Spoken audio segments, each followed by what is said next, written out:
Tim était garde forestier depuis plus de 10 ans, et il aimait chaque instant de son travail. Chaque jour, il empruntait les mêmes sentiers sinueux, surveillant les animaux, vérifiant les points d'eau et s'assurant que le parc restait un sanctuaire pour la faune. Même si la routine changeait rarement, Tim ne s'en lassait jamais. Le parc regorgeait de petites merveilles, le bruissement des feuilles, les appels lointains des oiseaux, l'apparition furtive d'un cerf entre les arbres. Mais aujourd'hui, quelque chose semblait anormal. En approchant du vieux chêne, Tim ralentit le pas. Perché dans ses branches se trouvait un nid qu'il observait depuis des années. Il se souvenait du jour où il était apparu pour la première fois, un amas désordonné de brindilles et de feuilles. Avec le temps, il était devenu une structure solide, abritant un couple d'oiseaux chanteurs colorés. Chaque matin, leur chant joyeux l'accueillait de loin. Mais aujourd'hui, l'arbre était silencieux. Tim fronça les sourcils, la poitrine serrée. Il scruta les environs, écoutant attentivement. Le parc bruissait de ses sons habituels, le froissement des feuilles, le bavardage lointain d'autres oiseaux, mais autour du chêne, rien. Aucun mouvement. Aucun appel. Pas même un battement d'ailes. Le nid, habituellement plein de vie, était étrangement immobile. Il s'approcha prudemment, ne voulant pas déranger les oiseaux s'ils étaient encore là. Mais à mesure qu'il se rapprochait, son malaise grandissait. Le nid était vide. Aucun oiseau ne sautillait parmi les branches, et les signes habituels d'activité, brindilles éparpillées, plumes, étaient absents. L'esprit de Tim s'emballa. Quelque chose les avait-il effrayés? Ou pire, leur était-il arrivé quelque chose? Il fit le tour de l'arbre, à la recherche d'indices. Le sol en dessous n'était pas perturbé, aucun signe de lutte, pas de pluie, pas de traces, rien qui puisse indiquer la présence d'un prédateur. Pourtant, en y regardant de plus près, il remarqua quelque chose d'étrange, des marques légères dans la terre, trop délibérées pour être naturelles. Elles ne ressemblaient à aucune trace animale qu'il connaissait. Son estomac se noua. Ces marques semblaient humaines. Tim recula, le cœur battant. Il devait réfléchir. Peut-être y avait-il une explication simple. Peut-être que les oiseaux étaient partis ailleurs, et que les marques venaient d'un randonneur. Mais au fond de lui, il savait que non. Ce nid était là depuis des années, et les oiseaux ne l'avaient jamais quitté. Quelque chose n'allait pas. Le reste de la journée passa dans le flou. Tim tenta de se concentrer sur ses tâches, mais ses pensées revenaient sans cesse au nid, le silence, les marques, le vide. Cela le rongeait. Quand il rentra enfin au poste de garde, il avait pris sa décision. Il mènerait une enquête plus approfondie. Le lendemain matin, Tim arriva au parc avant le lever du soleil. Il portait une échelle et une petite boîte à outils, déterminé à examiner le nid de plus près. En approchant du chêne, le silence était encore plus pesant. L'air semblait lourd, comme si la forêt elle-même retenait son souffle. Il installa l'échelle et grimpa prudemment, les barreaux métalliques résonnant doucement. D'ordinaire, ce bruit aurait fait fuir les oiseaux. Mais aujourd'hui, aucune réaction. Arrivé en haut, son souffle se coupa.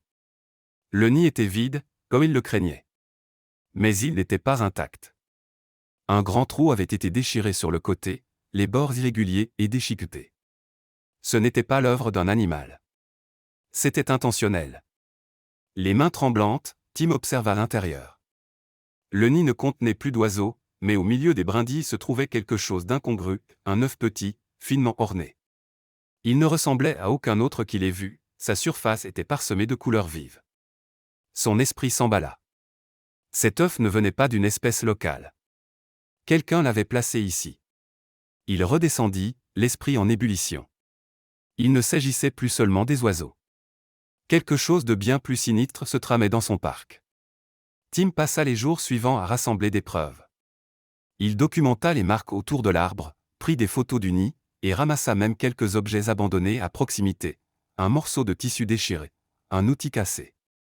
Il contacta ses collègues gardes, mais aucun n'avait remarqué quoi que ce soit d'inhabituel. Les visiteurs avaient cependant aperçu des ombres près du nid à des heures inhabituelles. Certains parlaient de bruissements étranges venant des buissons, d'autres de silhouettes furtives glissant entre les arbres alors que personne n'était censé être là. Des bruits inhabituels résonnaient dans le calme du parc, tard dans la nuit, mystérieux et troublant. Les rumeurs se répandaient. Quelque chose n'allait pas. Garde forestier depuis longtemps et protecteur dévoué du parc, prenait ces rumeurs au sérieux. Ce que d'autres prenaient pour de la paranoïa, ils le considéraient comme des signes. ses soupçons grandissaient de jour en jour. Le parc, son sanctuaire, servait à quelque chose de sombre, quelque chose de criminel. La terre qu'il aimait, les animaux qu'il protégeait, étaient en danger. Puis, un matin, en inspectant une zone éloignée des sentiers habituels, il découvrit un petit chemin envahi par la végétation. Il se courbait derrière une haie de ronces, presque invisible à l'œil non averti. Poussé par la curiosité, Tim s'y engagea en silence, chaque pas prudent, ses oreilles attentives au moindre son. Au bout du sentier, il tomba sur une clairière isolée, étrangement propre, anormalement silencieuse. Là, ses pires craintes prirent forme. Des cages vides gisaient parmi les buissons. Des outils étaient éparpillés, pinces, coupe-fils, filets, et des caisses à moitié enfouies parsemaient le sol. Mais ce furent les œufs étranges qui le glacèrent. Ils n'étaient pas d'ici, soigneusement emballés dans de la paille et de la mousse, manifestement prêts à être expédiés. Son sang se figea. Ce n'était pas un simple intrus troublant la faune. C'était une organisation, méthodique, planifiée. Un réseau de contrebande, et le parc servait de base. Les mains tremblantes, Tim prit des photos, filma tout. Il savait que cela dépassait ses compétences habituelles. Mais lorsqu'il contacta la police, on l'écarta rapidement. Probablement juste des ados qui s'amusent, dit l'agent. Gardez un œil là-dessus, mais inutile de trop s'inquiéter. Ces mots le blessèrent. L'indifférence fit monter en lui une colère sourde. Il ne pouvait pas ignorer ça. Si les autorités ne bougeaient pas, il le ferait. Les semaines passèrent. Chaque nuit après son service, il retournait dans la clairière. Caché parmi les arbres, il montait la garde, documentait les allées et venues, traquait les habitudes, notait les horaires. Cela devint une obsession. La fatigue l'écrasait, mais il tenait bon. Le parc avait besoin de lui. Finalement, il eut suffisamment de preuves. Des photos, des vidéos, des notes détaillées. Il retourna voir la police. Cette fois, ils l'écoutèrent. L'ampleur de ce qu'il avait découvert ne pouvait être ignorée. Ensemble, ils mirent en place une opération de capture. La connaissance du terrain de Tim fut précieuse. Il dessina des cartes, indiqua les meilleurs points de vue, les zones à risque, les échappatoires possibles. Il aida les agents à installer un périmètre autour de la clairière, chaque détail soigneusement coordonné. La nuit de l'opération était calme. La lune perçait à travers les arbres, projetant des ombres longues et tremblantes. Tim était accroupi derrière un tronc renversé, le cœur battant à tout rompre. Chaque bruissement le faisait sursauter. Les heures passaient lentement. Puis, un mouvement. Des silhouettes sortirent des bois, portant de gros sacs et des caisses. Ils avançaient avec assurance, connaissant visiblement bien les lieux. Tim les reconnut, les trafiquants. Il retint son souffle. Le signal fut donné. Les lampes torchées s'allumèrent. Les cris fusèrent. Les policiers jaillirent. La panique éclata. Les contrebandiers tentèrent de fuir, mais ils étaient cernés. En quelques minutes, ils furent maîtrisés, menottés, alignés dans la clairière. Les sacs furent ouverts, révélant des dizaines d'œufs d'animaux rares, d'espèces protégées par la loi, destinées au marché noir. Tim resta silencieux, observant la scène.